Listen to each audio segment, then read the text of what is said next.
Hello, welcome back to the Instech podcast. Zoya, podcast producer here. This week, we're joined by Federato, a company pioneering the use of AI-driven RiskOps to help insurers make better, faster underwriting decisions. Joining Robin this week is Will Ross, CEO and co-founder of Federato. Founded out of wildfire research at university, Federato has grown into a leading AI RiskOps platform, helping insurers manage their portfolios in real time, prioritizing the most winnable and in-appetite risks. With rapid adoption and a recent $40 million USD Series C funding round, Federato is making waves in the insurance industry, not just in the US, but now in the UK as well. If you're curious about how AI is reshaping underwriting workflows, risk selection, and portfolio management, this episode is for you. Now let's dive into the conversation.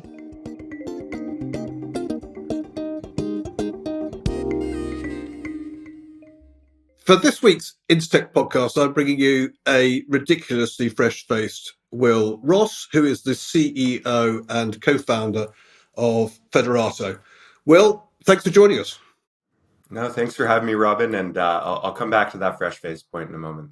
No, you'll deal with it now. You look like you're fresh out of college. I can't believe you're a co-founder. I'm in my early 30s, 32. If you'd met my co-founder, you'd have an even further affirmation. And I was having a good laugh yesterday evening. One of our investors sent me a quick text message of a new headshot for him. We try and keep him up to date every 2-3 years so that we're moving him along. I think he was 21 when we founded the business. So. That's a great story. So what were the two of you doing before Federato? Were either of you in insurance? No, neither of us was. We started this business out of graduate school. So out of university, certainly, not out of our undergraduate, thankfully. But, William and I met doing research, actually. And so a lot of people know Federato as being a major player relative to AI and insurance technology. But William and I met doing research, actually, in a related but different field. Specifically, we were working on wildfire models together. And it was actually being approached by some insurance companies on the topic of that research that led us to find a different set of problems. And so that research has very little to do with what we do now, but certainly part of the origin story. So, cool. What do you do now? We better understand Federato, and then we can dig a bit deeper as we go. How do you describe what Federato does? Yeah, picking up from that founding story. So I mentioned we were wildfire researchers, right? Working with a series of techniques that took satellite imagery and modeled physical wildfire spread. You can think about this as having applications in emergency evacuation, fire control, et cetera. And at the time, we started to be approached by insurance companies with this idea of, wildfires, we were in California when we were in school, quite difficult to manage. Perhaps if we could make use of the models you're using in a slightly different way, that would meaningfully move the envelope for us. But in working with those early partners, one of the things that Federato realized is that in the business of insurance, it's one thing to sit and look at a basket of risks, right? Look at a portfolio and understand what optimal should be, the theoretical optimum for that portfolio. But the nature of the business is we write risk by risk. And that poses quite a different problem. And in that problem, what William and I sort of identified was quite a bit of difficulty when it comes to executing against those broader portfolio strategies and plans and what we would generally consider a stochastic environment, one where each new potential risk is coming at you from a variety of different directions. And so the best way to think about Federato is we focus on helping organizations think about the portfolio holistically, right, on a risk by risk basis. In other words, as each risk or group of risks comes in the door, as you wake up as an individual underwriter each morning, how can I help point you towards those opportunities that are most in appetite for you at that exact moment, as well as make sure you're spending time on the risks that are ultimately winnable. And it's really those two dynamics, winnable risks, right, and in appetite risks, and focusing underwriting attention onto those that we've focused on throughout our time. So I see on your website, you refer to yourselves as an AI RiskOps platform. Is that what you mean by RiskOps? In some ways, yes. I think when we say that, what we really mean is this is how RiskOps can best be applied to the insurance industry. So, if you were to go on Google today and say, what is RiskOps, perhaps you might see something like it's a system of tools and processes that allows you to think about a broader portfolio of risk while going about your day-to-day. This has applications beyond insurance. This has applications in financial crime for banks. You need to keep opening bank accounts, and yet you need to be very aware of global money laundering threats. It has applications in healthcare, right? And what William and I kind of recognized is that the way we are thinking about the world in terms of insurance, while not controversial to any insurer we've met, there was sort of this term that exists in a lot of other industries that was undervalued here. And so when we talk about RiskOps, we're really referring to that category that exists even beyond insurance. But the Federato platform exclusively focuses on the application of that mindset, if you will, to the vertical of insurance. Now that I've got you, I can thank you for the expression RiskOps, because from the moment I read about it, I thought to myself, that is what I've been trying to describe. And I was messing about with pre-bind ecosystems or whatever. I've settled on RiskOps, and I'm quite shameless in adopting it. It's catching on the whole time. I think you're going to be responsible for spawning a word that becomes common parlance in no time at all. We appreciate that. I'm glad you think it's valuable, Robin. I think also the thing I'd point out to you is that it's giving a name to a concept that every insurer we've met around the world has had the vision for. I think one of the interesting things about the market dynamic today is everyone's talking about, you mentioned AI as well, AI and how can it be applied to insurance. And for decades, people have been talking about the exact concept I just described. How can I take the broader portfolio intelligence and bring it to a risk by risk mechanism? I think what RiskOps does is it gives a name to using this technology that you could very easily describe as hypey, et cetera, in a very real way, in a way that it's not controversial to do what we're doing for insurers in any way, shape, or form. It's very accepted. It just hasn't been possible before. And that's, at least in our experience, been pretty exciting for folks. And to your point, I think giving it a name has helped a lot of people believe that, okay, this next chapter is upon us. So run me through how a customer uses it in practice. I know lots of different customers use it in lots of different ways, but for the audience, bring it alive and say, I've adopted Federato. What should we be picturing? Yeah, sure. So at its core, for the individual underwriter, our software is going to feel like the system that they use from the minute they get into the office through to the end of their day. We really focus on this idea that an underwriter should wake up with the 5 to 6 risks that they want to get off of their desk by noon. And if we can help ensure that those risks are the most winnable and in the highest appetite at that moment in time, we can meaningfully start to affect the shift of the portfolio. So to really give an example of this, let's talk about one of our clients who writes property facultative reinsurance risks, Lloyd's cover holder, but focused on the LATAM markets. When an underwriter comes in the morning, they're going to be greeted by a submission workflow that ultimately shows all the slips that have come across their desk for these facultative placements that day. But of course, those have come via email. The nature of that risk in that market is that that's come via email. What the technology has done is it's not only gone through the entire email inbox and identified all that's come in, it's identified, is this actually further correspondence on the same risk that I'd had the prior day?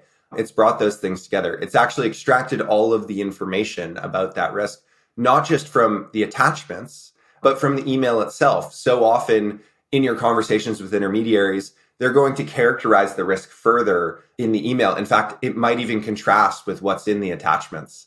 And so what the technology is able to do is it's able to resolve all of that. And then ultimately, it's going to run that information against these winnability and appetite assessments such that when you come in, those risks that are really at the top of your queue are pre-sorted against that. Now, what the technology is also going to do is it's going to allow you to take action on that. It's going to allow you to run in this case, catastrophe models that you need to run, right? It's going to allow you to determine, well, what are the different structures? What part of this tower am I looking to place? How am I going to attach this risk? What is the nature of the underlying terms that I'm attaching to? And so the technology is going to bring you through that risk by risk workflow. But the key is where we're creating efficiency is actually right at that very beginning step. What we have actually found, and we think this is very different about our technology, is underwriters on average spend more time per risk after a Federato implementation than they do before a Federato implementation. And that sounds like a lack of efficiency, but it's not, because what we also find is that the number of quotes that they're able to send out from that same basket of opportunities actually goes up. And the reason is very simple. Like I said, when you come in the morning, you have those 5 to 6 risks that you're going to get off your desk by noon. I don't know about you, Robin, but I get quite sleepy between 1 and 3 p.m. And so this idea, a very human, basic idea of using AI to do what no human can do, which is review the entirety of every submission up front and then focus the underwriter's time, it can meaningfully move the needle. And so in some cases, we've seen the percentage of high appetite risk that ultimately ends up in these portfolios more than triple. We've seen the number of quotes going out more than double. And in terms of the time it takes from something hitting an underwriter's email inbox to that initial communication of a quote going back out, we've seen those timelines drop as much as 89%. But all of that at its core is able to happen while an underwriter actually spends more time doing what they actually should be doing, which is underwriting, truly adding the human value add. And so we think that's a good thing. We think that's a pretty unique application of AI to this industry. So despite the fact that you're only 32, you've been going for 5 years, you mentioned that you're not doing anything that you think is controversial. That would suggest a broad level of acceptance in the industry. Are you happy with progress over that 5 years? Yeah, no, absolutely. Federato's in a really privileged position right now. We have dozens of customers around the world, thousands of users banging on our software every single day. That's something we take quite seriously. If you know about the origin story of the company in those first 2 years, believe it or not, William and I spent over 1,000 hours with underwriters before ever writing a line of code, right? Once we had kind of come to this core problem that we thought was solvable within the industry, we really sought to understand how the underwriter works, how we can enable them, and then, of course, how we can enable them within that broader context. And what that's afforded us once we were in market, right, was pretty rapid growth. We've got, like I said, a pretty broad customer footprint today. We go across a huge number of lines of businesses. And, as we think about the future, we don't see any sign of slowing down. Within our core markets, one of the things we've recognized is, in many ways, Federato has been the reason that a resurgence in focus in underwriting technology has come to bear. We've seen quite a few companies who are quite a bit older than us pivot their entire company to focus on us. And that's a huge form of flattery, certainly. But, for us, we see nothing but growth in the future. We haven't put up less than a record quarter in quite some quarters now. And it's clear that the industry has craved this change. I think properly explained to them, the industry recognizes that this set of technologies, broadly defined AI, can help them get there. And with the right framework, again, this RiskOps framework, it's really a pretty compelling and exciting opportunity. So it's hard to be anything but thrilled with the progress we've made. Yeah. Oh, I think we've only just started. To your point, this is something the industry has craved, even if it didn't know it craved it. And I look at the levels of adoption, and it's a tiny percentage of the total addressable market. Give us some idea of metrics. 5 years, growing fast. Give us an idea of where you've arrived at. Like I said, dozens of customers, thousands of users across the platform today. To think about the rough scale of our company, we have just over 100 people today. So growing very, very quickly. And giving you a sense of trajectory, the company's grown a little more than 3x year over year, the last several years combined. And, that's now on an 8-figure revenue base. So, we're very fortunate. That's about as fast as software as a service companies do grow. And so we've been privileged to be in the company of some really great organizations. That kind of explains my next question, which is, someone's finding that pretty impressive. It's not easy to raise $40 million in this era of sort of much more realistic valuations. And that's exactly what you did in November, bringing your total raise to 18 million.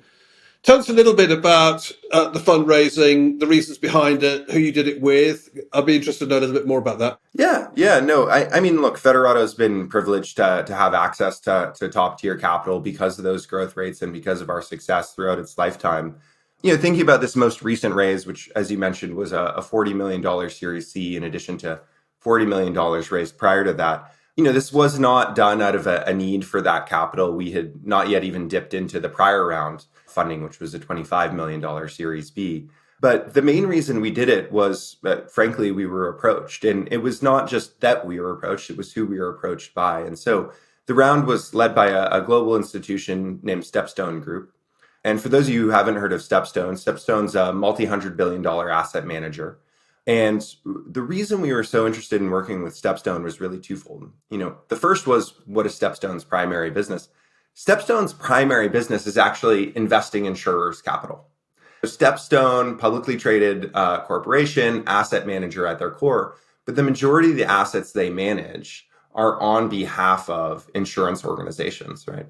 And then second, well, how do they manage those investments? They're a very diversified asset manager, but a large part of their portfolio is investing into venture capital and private equity. And so what's really unique about the StepStone story is StepStone is actually an LP, a limited partner, in all of the venture capitalists who led our prior round. They're an investor in Pear VC, who led our pre-seed round, in Caffeinated, who led our Series Seed and then came back and led our Series B, and in Emergence Capital. And so in StepStone, we were able to find a partner who, one, was deeply connected to our industry, and through those connections, granted investment connections, really understood the value we were bringing to that industry and heard very positive feedback.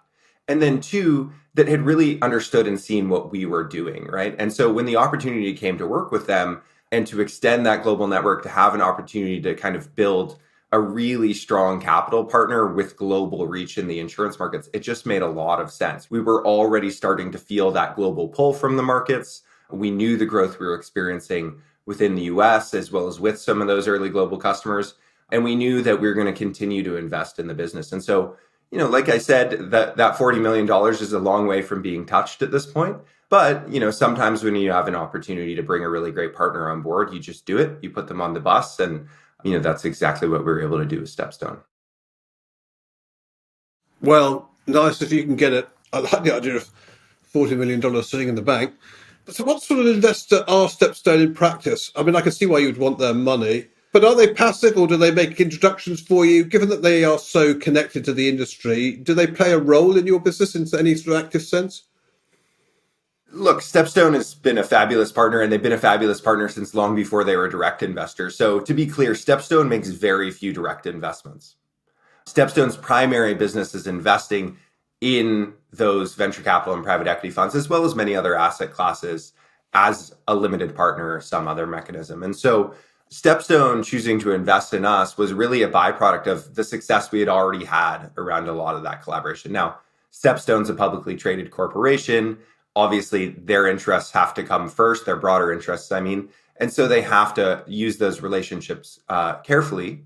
At the same time, I'll tell you that StepStone has played a massive role, right, in some of our largest opportunities. Just days after closing the fundraise, the largest initial deal we've ever closed with a half US, half UK carrier who I won't disclose was actually done largely on the basis of introductions that StepStone had made, not but a few months earlier, and frankly, before the idea of doing the Series C had even been broached. So they're a very active partner. So are most of our investors. And we didn't take their capital lightly. Bringing that much capital behind you and a partner like that behind you, that comes with expectations. At the same time, we did it, again, on a basis of a long-standing relationship. And I think looking each other in the eye to say, we know what this is doing. We know what this can do. And not just the cash, but also the relationships we all collectively have. We think there's kind of fuel to be put on the fire here. You mentioned slight cultural differences. I just want to come back to that, because I do think the core is the same, but every insurance centre has its nuances. Have you identified any way in which it's different doing business in London to the US? And my sort of underlying reason for asking the question is that we're super skeptical about tech in London. People are very cautious. Have you picked that up in your dealings here? Yeah, no, certainly. And this isn't specific to the insurance market by any stretch, right? This is pretty well documented with regards to technology adoption the world over. I also think everyone looks at their own country or own market and tends to be a little negative about the ability to adopt technology. So, to answer your question directly, they're going to be the little things, of course, right? Terms like slip are not really relevant in the context of most US insurance day to day. But again, those are really quite trivial, where I think the conversation ultimately turns is, do the businesses that we engage with in the UK really think about portfolio management and risk management any differently? And then is this idea that risk has to be evaluated on a risk by risk basis. And yet, ultimately, all that counts are those portfolio results. Is that any different? And I think what we've found, again, is the conversations we're having with individuals within that market have allowed us to move at a pace that I think probably hasn't been experienced by a lot of technology companies before. If you spoke to a lot of folks who've come before us in the US, they would tell you that the average sales cycle for adopting software technology in the insurance industry is 12, 18, 24 months. That hasn't been our experience. Federato has maintained a consistent sales cycle of less than 5.5 months across the US. It doesn't mean deals don't take longer than that to get done, and it doesn't mean that deals in the UK won't take longer than that to get done. But there's something different about Federato, and I can tell you that in all of our interactions to date, we've been able to find those teams and find those places where they're excited about the opportunity. They recognize that what we're articulating, again, is something that they've always envisioned. They've never quite been able to put a term around it. They've never quite been able to put technology around it. And we have that conversation about the fundamentals here are ultimately the same. It's the same math, if you will. That's really where the interest comes. So it's such a global market. It has innovation at its core, whether we like it or not. And I do think people are ready for change. That doesn't mean, that you walk in and announce that the world is going to change overnight. It means that you really focus on partnering with these people and understanding what is your true challenge, and then how can our platform and RiskOps, that's what we are. We can't change who we are to meet the market's needs, but how does that ultimately serve what is truly unique about your business? And we've had good success with that so far. I wonder, slightly changing tack here.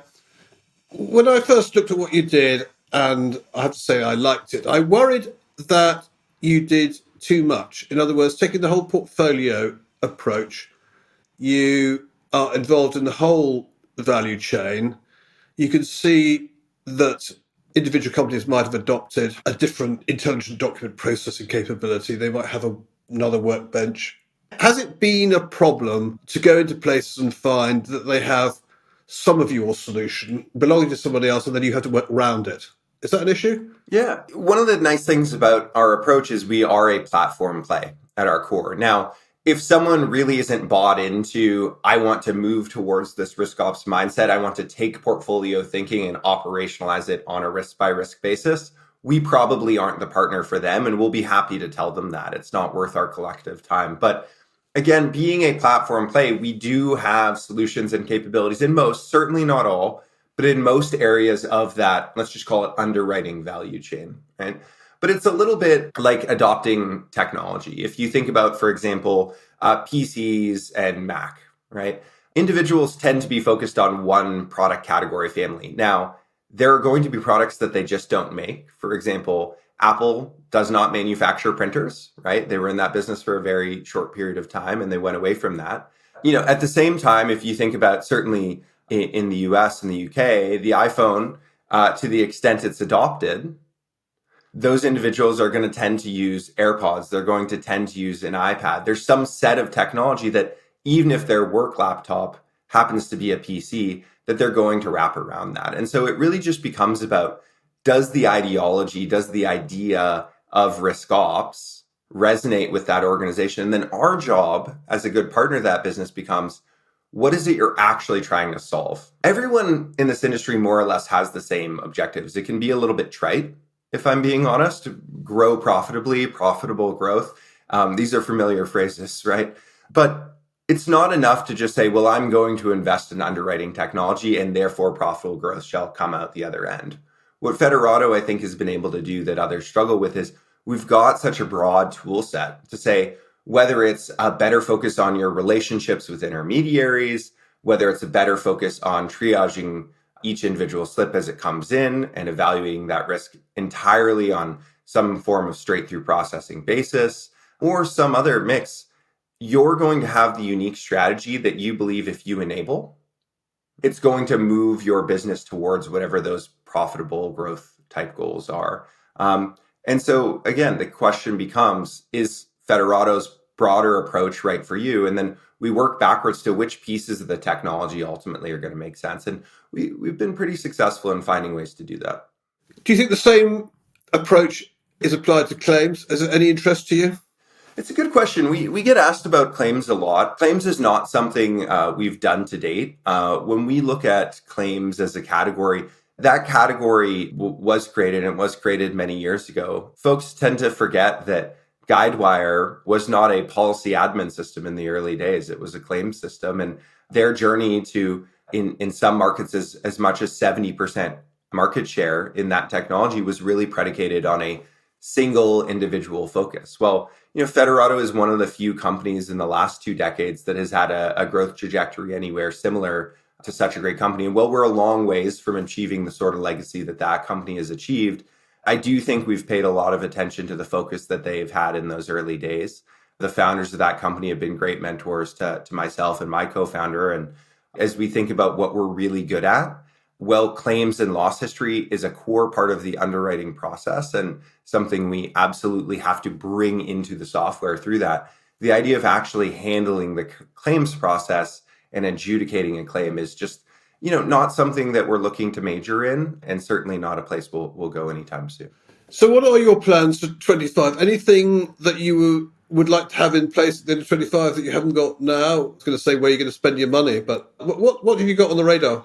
2025 is going to be a boring year for Federato. That's the best way I can put it. I think inevitably there'll be a lot of innovation on the seams. One of the things about having a world-class technology team is you invent new products over weekends. Now, it takes a long time to harden those products and get them commercially ready, but we said probably the same thing about 2024. And I will tell you that we ended up launching about 4 new products last year, all of which have several customers and are meaningfully adopted. So I'm sure you will see new offerings come out. At the end of the day, those offerings are going to be driven by the customers we're working with, the users we have, and the questions they're asking, the things they're asking for. But beyond that, the focus is really just on continuing the steady path, bringing some global exposure to that, and making sure that we're doing all the right things. I have a colleague who likes to say this is the health, diet, and exercise phase of a business. And certainly that's how we're thinking about it. We're waking up every day and saying, how can we continue to do what's made us successful? And then how can we challenge each other in a way to figure out what can we do even better? If an implementation's taken us 8 weeks before, how can we make it happen in 6 weeks? And if we've been able to drive X level increase in an organization's hit ratio, how can we do better with that? And so that's really our focus right now. It's very simple. It's staying kind of on the course and doing what makes sense for our customers. And yeah, again, that'll inevitably lead to some innovation, but nothing I can quite put my finger on just yet. I think probably better your health and diet regime than my health and diet regime in running a business. But anyway, you've joined Instack, for which we're very grateful. From the first moment I heard about you, I wanted you in the community.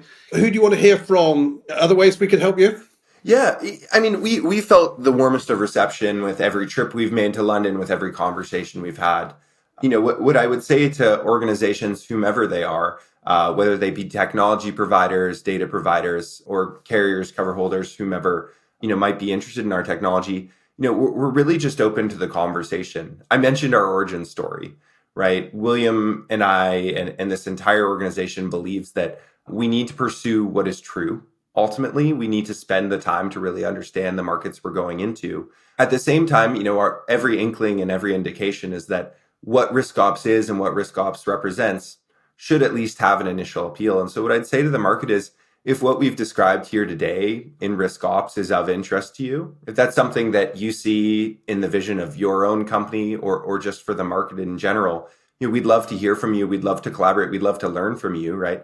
And if that leads to an opportunity to work together, we'll be thrilled, and hopefully you will be as well. But we're still very much focused on what are the small changes, what are the modifications we need to make to continue to be successful in this market. And anyone who is interested in helping in that journey, I think what you'll find is 2 ears, 1 mouth from us, and willingness to spend the time.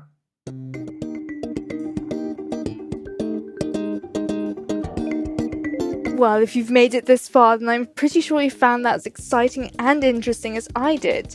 Now that's all from Will, Federato and Robin this week. As always, we have a lot of exciting podcasts lined up and events, so please do head to www.instech.co to find out more. See you next Sunday.